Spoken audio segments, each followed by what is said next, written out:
Bien, en el día de hoy vamos a hablar sobre lo que son incisiones y colgajos y sutura.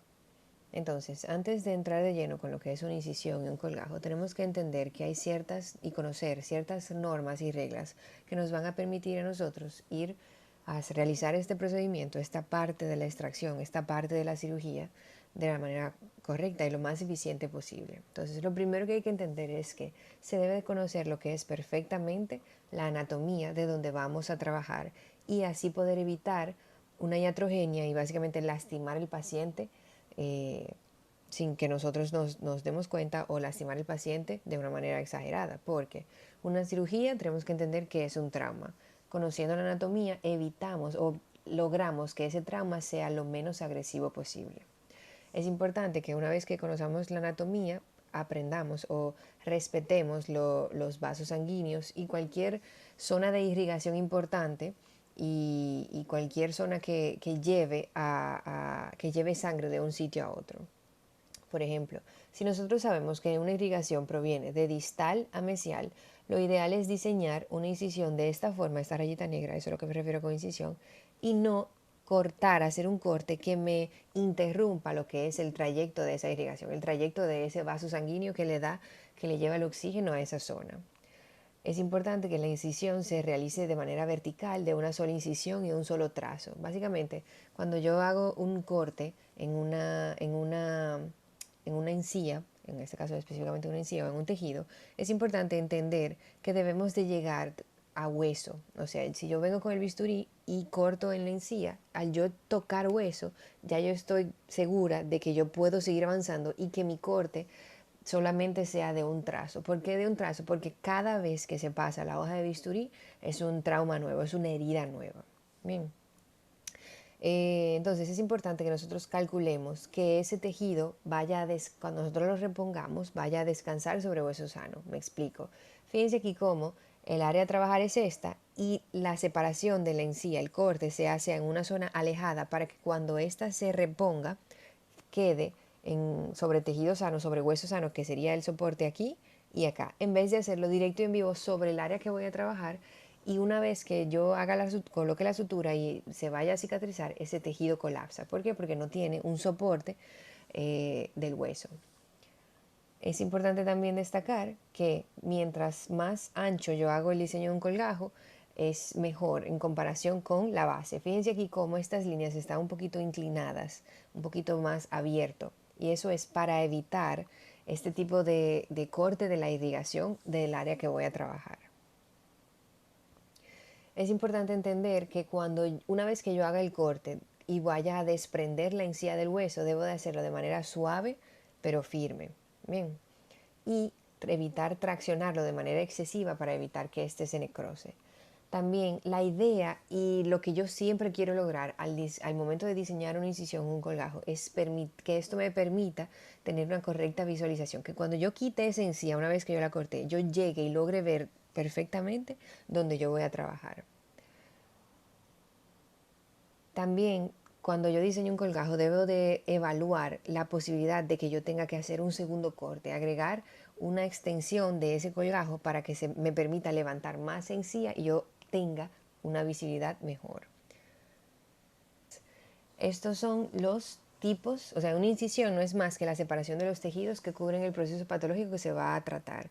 Básicamente, con un bisturí o con una tijera, yo hago un corte en ese tejido y separo un lado del otro. Bien, ¿para qué? Para llegar a donde yo voy a trabajar.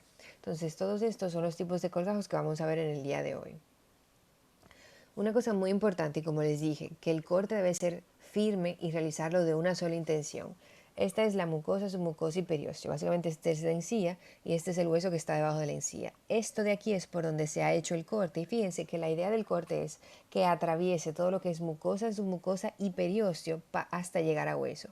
¿Para qué? Para que cuando yo vaya a desprender todo este tejido blando, se desprenda todo en conjunto. Si yo hago un corte que lo dejo como a mitad por aquí, entonces voy a causar un desgarramiento de la encía. Entonces, nuestro primer colgajo, y es el que se utiliza mayormente, es el gingival. Fíjense cómo a través del cuello de los dientes se introduce el bisturí y se logra extender, levantar lo que es la encía.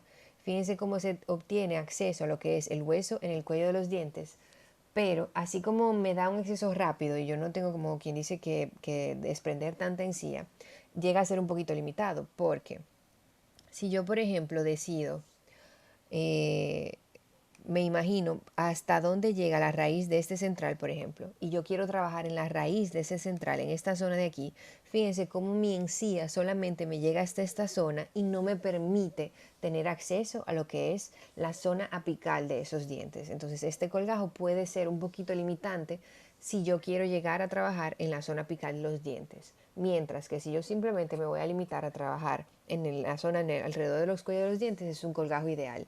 No me presenta tanto trauma para el paciente porque es un solo corte y básicamente me permite obtener una visualización de lo que es el hueso alrededor del cuello de los dientes, por ahí por la unión amelocementaria.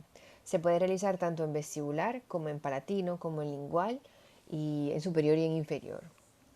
Es un poquito más difícil de levantar porque es un solo corte que realizo y esto de aquí dice, no puede usarse con problemas periodontales. El detalle con los problemas periodontales es que absolutamente ninguna cirugía, ni ningún corte, ni ningún colgajo que vamos a ver se puede realizar en un paciente que tenga problema periodontal, a menos que la cirugía sea para resolver el problema periodontal. Pero lo ideal es que cada vez que se vaya a hacer un corte, cada vez que se vaya a hacer una cirugía, estemos tratando ya con un paciente que ha sido saneado por completo. No tenga caries, no tenga acumulación de placa, no tenga problema periodontal, no tenga periodontal importante, no tenga acumulación de bacterias en ningún tipo en ninguna zona de la boca. Vamos a borrar esto de aquí. Entonces fíjense aquí cómo el trazo ha sido a través del cuello de los dientes. Bien, recto por aquí y la intención es esta. Con el bisturí se entra entre cada papila y cada hueso, en cada zona vestibular de los dientes y una vez que ya se hace el corte, fíjense cómo se puede levantar toda esa encía. Eso es lo que se llama un colgajo gingival. Entonces tenemos lo que es el colgajo triangular o Newman parcial. Básicamente este colgajo es un colgajo gingival con una descarga. Una descarga, como su nombre lo dice, es para quitarle carga a lo que es la fuerza o sea, la tensión que se le va a hacer a la encía al momento de traccionarla para poder llegar a trabajar en esta zona de aquí. Entonces, triangular también viene de la parte que tiene un lado, otro lado y por donde se doble esa encía sería el otro lado y por eso tiene forma de un triángulo. Bien, entonces en comparación con el gingival, ¿qué es lo que me permite realizar este colgajo? Básicamente es tener una mejor visibilidad de la zona donde yo voy a trabajar. Me va a permitir también levantar una mayor cantidad de encía y me va a permitir un campo de visibilidad más amplio. El detalle está y dentro de las desventajas, y van a ver que a lo largo mientras más descargas, más es posible lo que es quitar irrigación a ese tejido. Básicamente, si yo hago un corte aquí, me arriesgo a que toda esta zona de aquí pierda irrigación. Bien, entonces por eso es importante saber cuándo yo elijo hacer un triangular o cuándo un gingival.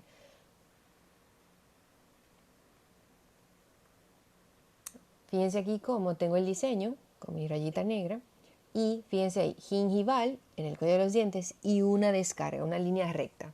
Bien. En un colgado gingival, por ejemplo, si yo solamente hubiese hecho un diseño que solamente en el cuello de los dientes, no tendría esta extensión aquí hasta la zona apical de estas piezas. Esa es la ventaja del triangular en comparación con el gingival.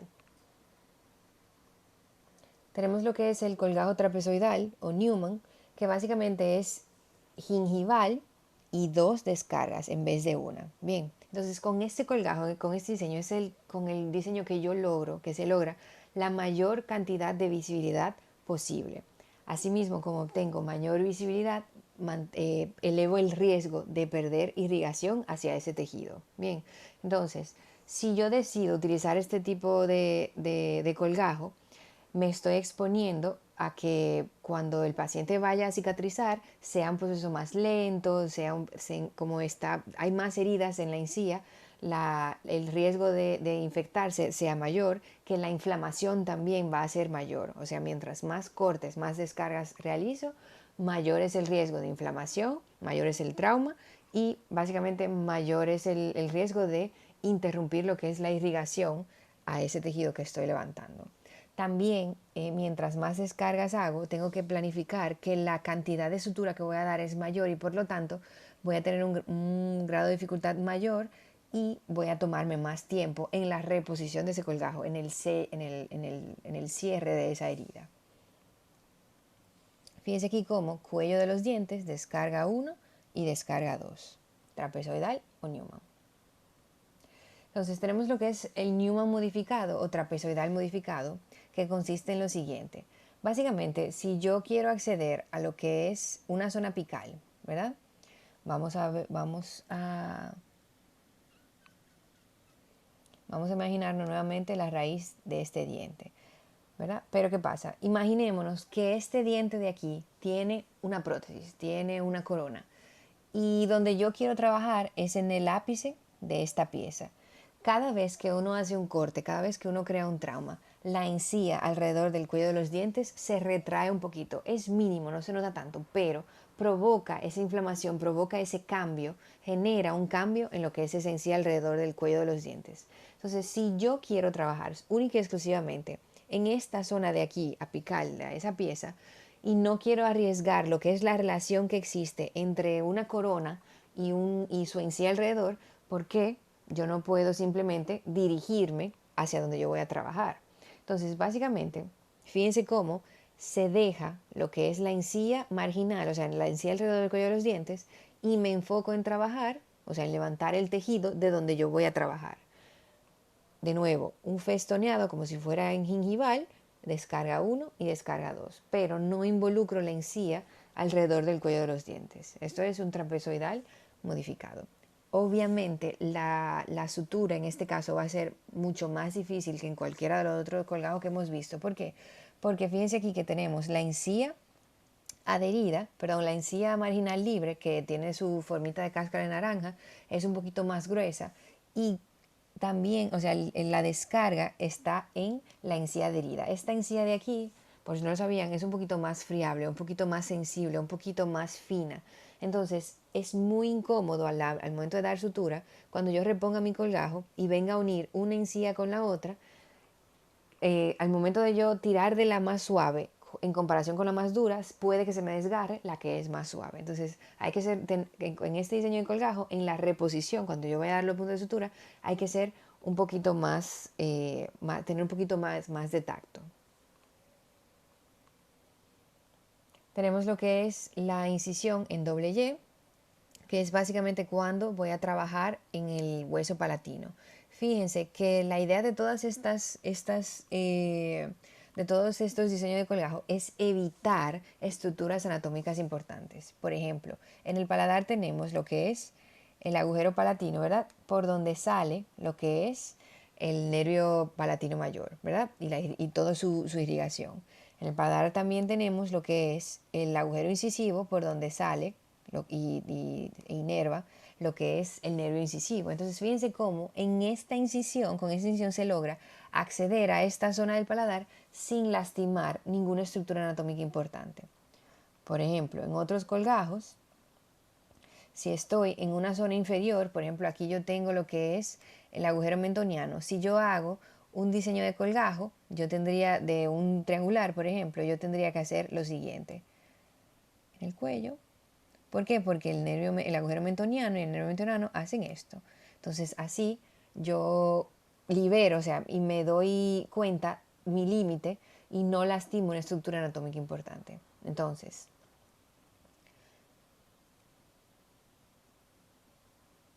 si estoy, tengo una incisión en otro tipo de colgajo, es en elíptica o en ojal. Esta visión es esto mismo, esta lesión, pero vista desde el lado. Entonces la idea es que se tome el bisturí, se tome la lesión desde arriba y con el bisturí entro y hago este corte y este corte, bordeando todo lo que es el cuello de esa lesión. Entonces, básicamente este es un ejemplo. Se sostiene una lesión, un corte de un lado del cuello y otro lado del cuello. Cuando se unen ambos cortes, la idea es que se forme como si fuera un ojito y por eso se llama incisión en ojal. tenemos lo que es la incisión semilunar, que fíjense aquí cómo me da acceso directo y en vivo a lo que es la raíz, la zona apical de una pieza. El detalle con este diseño de incisión es que puede ser un poquito limitante. Recuerden que una de las reglas es poder extender o agregarle una descarga o otro corte a lo que es un diseño de incisión. Lamentablemente con el semilunar, una vez que ese tejido, que ese diseño de incisión está realizado, no se puede agrandar más. Bien, entonces se usa en muy pocas ocasiones cuando el acceso que yo necesito es sumamente pequeño. Por ejemplo, aquí. Y una cosa, en superior, en el paladar, ni en inferior se pueden realizar descargas. En el paladar, las únicas incisiones que se pueden realizar son la gingival, ¿bien? Y incisión en Y. ¿Por qué? Porque si yo realizo una descarga, fíjense cómo inmediatamente interrumpiría lo que es el trayecto de estructuras anatómicas importantes. Y es algo a recordar tanto en el paladar como en el piso de boca. Si yo estoy en inferior,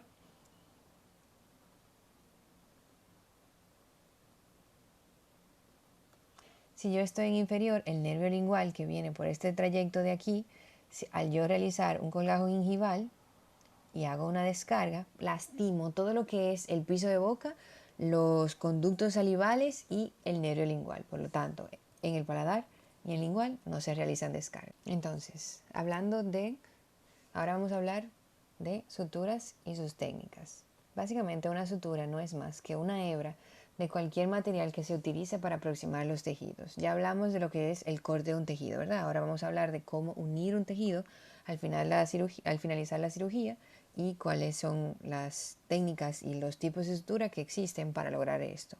Entonces, básicamente es una vez que yo hago un corte, yo utilizo la sutura y diferentes técnicas para unir ese corte que yo realicé y así ayudar al cuerpo a lograr que cicatrice. Entonces, una sutura ideal tiene ciertas características. Lo primero es que pueda ser utilizada en cualquier tipo de intervención quirúrgica, que sea de fácil manejo, que me permita darle la vuelta, apretarlo sin ningún tipo de problema, que tenga una alta fuerza tensil. Por alta fuerza tensil significa que yo apriete el hilo, yo lo ale, yo lo force y no se rompa, aun cuando sea súper fino.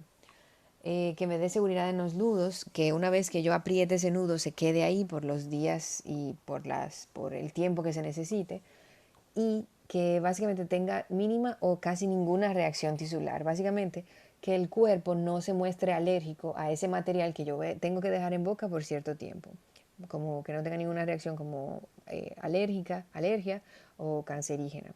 Y básicamente que si es un hilo que se debe de reabsorber con el tiempo, esa reabsorción no cree, o sea, el hecho de que ese hilo sea reabsorbible no cree una reacción en el paciente, en el tejido que se va a dejar ese hilo de sutura. Entonces, los hilos de sutura se pueden clasificar dependiendo de su origen, si es orgánico, metálico o sintético. Normalmente los metálicos se utilizan ya para unir un hueso con otro, por ejemplo, en tejido duro. En la práctica, lo que más utilizamos en odontología es el hilo, la clasificación de si es reabsorbible o no reabsorbible.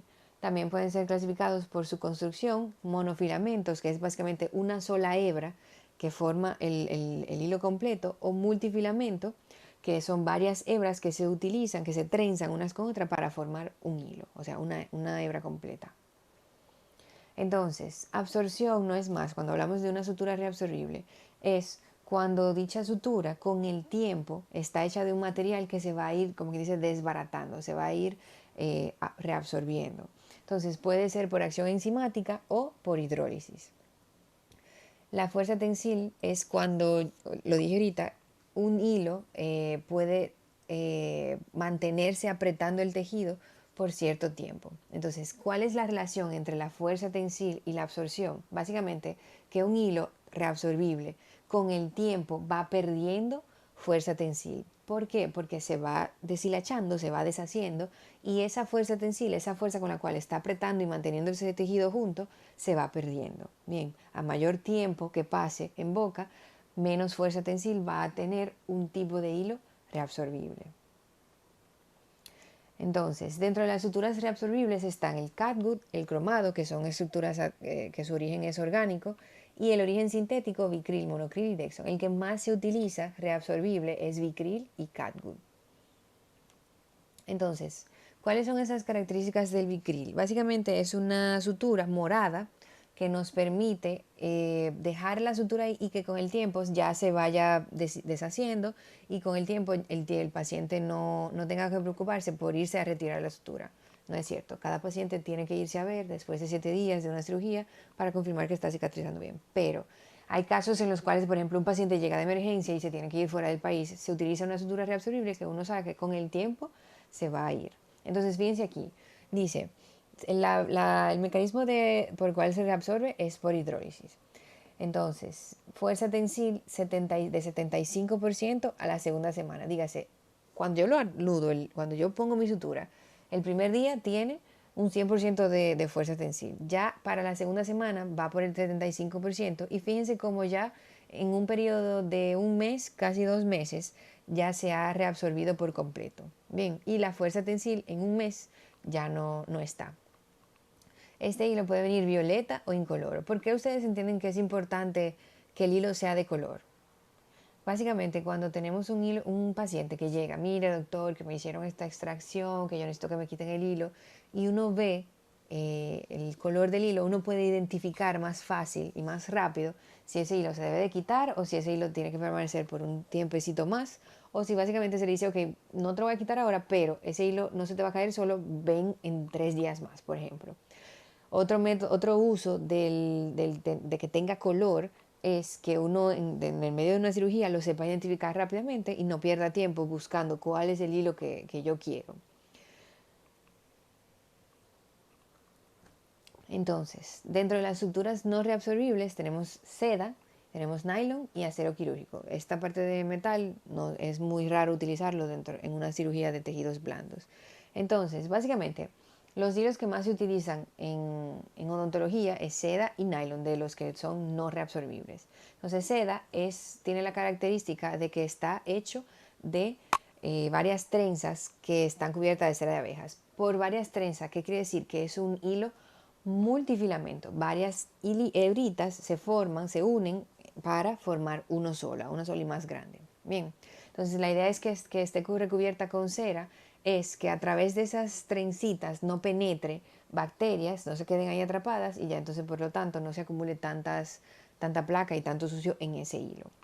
Entonces, normalmente viene de color negro o azul, y se debe de retirar, no se cae solo. Bien, entonces, recuerden que estamos hablando de sutura no reabsorbible. El nylon ya entonces es una sutura de tipo no reabsorbible monofilamento.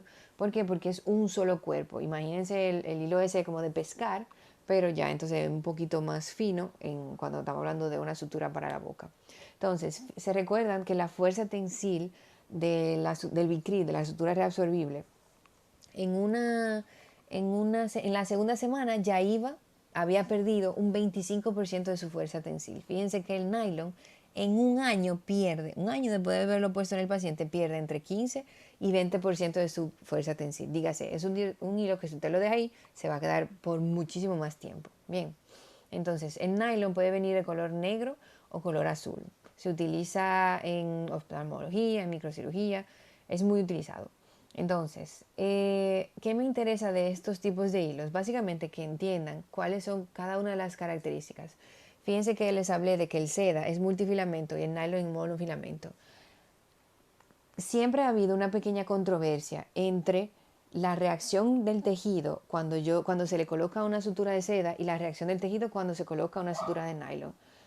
Les dije que en la que es multifilamento se pueden acumular bacterias entre las mismas trencitas y hebras de la que forman ese hilo. Entonces, se han hecho muchos estudios comparativos de cuál hilo es mejor al momento de dejarlo en boca y que dure una semana para cicatrizar.